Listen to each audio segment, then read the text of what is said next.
Harish Kalyan from Ring IQ TV. I am joined by Master Knowledge once again, Spencer Fearon. How you doing? How you doing? You good? I'm good, thank you. How you been keeping? I'm blessed, man. I'm blessed. I'm really good and honoured that Team Yarde can bring me at my house to see somebody who's known from a very, very young man when they were amateur to the second bite of the cherry. That's amazing. It's amazing. We're here obviously at the weigh-in. Both fighters look incredible. They're never really out of shape. Do you take much from that weigh-in? No, because they're both consummate professionals, right? Beterbiev to be fighting now at 38 years old, he's going to be that guy that's going to have trained really hard or trained correctly, how to gauge his weight. He must know his body. Anthony Yarde is exactly the same thing. Anthony Yarde trains very, very hard. So no, that doesn't surprise me that they're both on weight. That's their job. Obviously, Beterbiev's 18-0 with 18 knockouts. What does Yarde bring different compared to the opponents Arthur's already faced? A lion's mentality, right? A lion's mentality, and he's on it. That's what I see that he brings. Yeah, it's a very, very tough art. It's so difficult and and all the rest of it. If you buy into that, I'm not buying into that. I can't buy into that. How can I buy into that when you're my guy, I'm supporting you? You know what I mean? I can't buy into that. That's you know what I mean? But the thing about it is I actually like Beterbiev, or Beterbiev, how do you want to pronounce it? I really do like him. I think he's a good fighter. He's an exciting fighter. You know what I mean?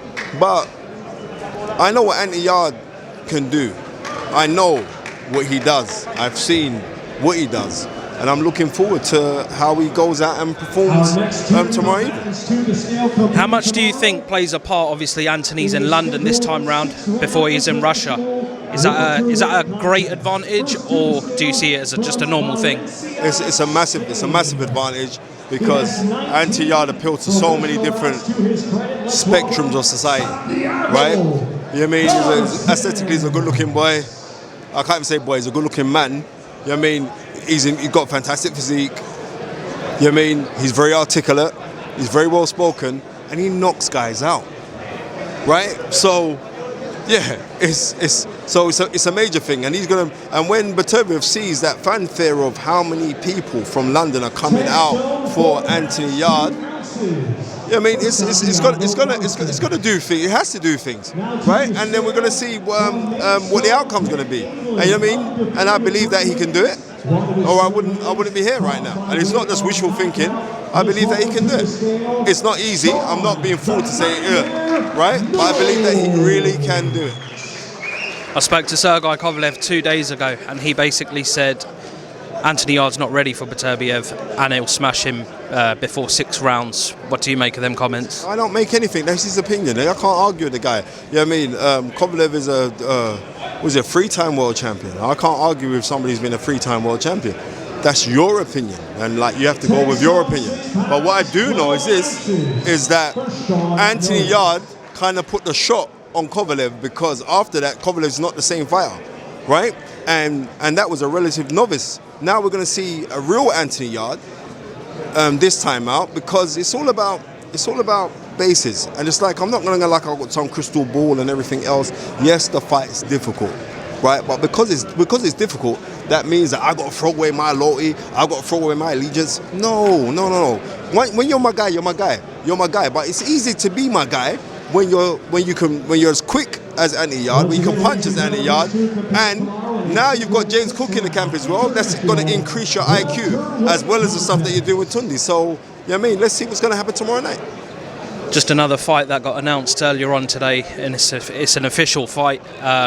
Obviously hoping no one pulls out, but it's Jake Paul, Tommy Fury in Saudi. What do you make of that fight? Interested or not? Who's fighting? Rue Paul? Frankie Paul? What Paul is it? Right. No. I think that's good for boxing. And the reason why I think it's good for boxing is simply because there are professional fighters that are going to be on that card. Those professional fighters that are fighting on the undercard are going to get paid more than they ever got paid otherwise. You know what I mean? So I think it's a good thing what they're doing. What's it, February 26th, right? Right. So I'll be looking forward to seeing what happens in that. I'll be looking forward. You know what I mean? We take it from there, man. I'll be looking forward to see what happens. Cool. Who have you got winning that fight? Obviously, no one's really given Jake Paul a chance. This is pretty much the first boxer that he's going to face. But I mean, he's improved. His boxing skills have improved over his fights. But what do you think?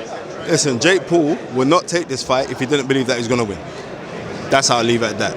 I like Tommy as well. And Tommy's meant to deal with him because there's a lot resting on this on Tommy. So there's a lot of pressure on Tommy because we're saying, well, you're doing this really and truly for the embodiment of true boxing, right?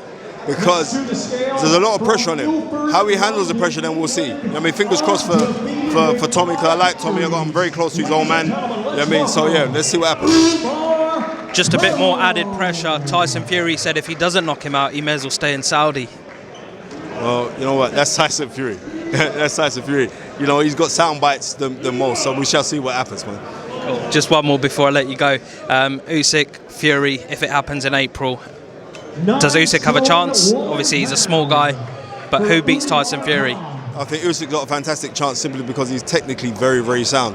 But how he deals with the size of Tyson Fury is going to be very, very difficult. Tyson Fury can win fights without changing gear, right? Tyson Fury's going to have to change gear in this fight because Usyk's clever, right? And Usyk can catch him with sneaky counters. And the thing about it is this, whereas Tyson Fury is taller than most guys, but you see the difficulty that he's had with guys short like Steve Cunningham, who floored him. Even though it's a different Tyson Fury now than that Tyson Fury. But I've still got Tyson Fury winning because technically, Tyson Fury is as sound as a pound. But Usyk's technically brilliant. So it's going to be a very, very intriguing fight. But you know what they say, a good big one always beats a good little one. So we shall see how that fight pans out. Spencer, thank you for your time. Thank you for talking to Ring IQ. No. Big up Ring IQ because you're always on it and you're always doing your bit. So I love that, man. So peace, two fingers. I'm out. Thank you.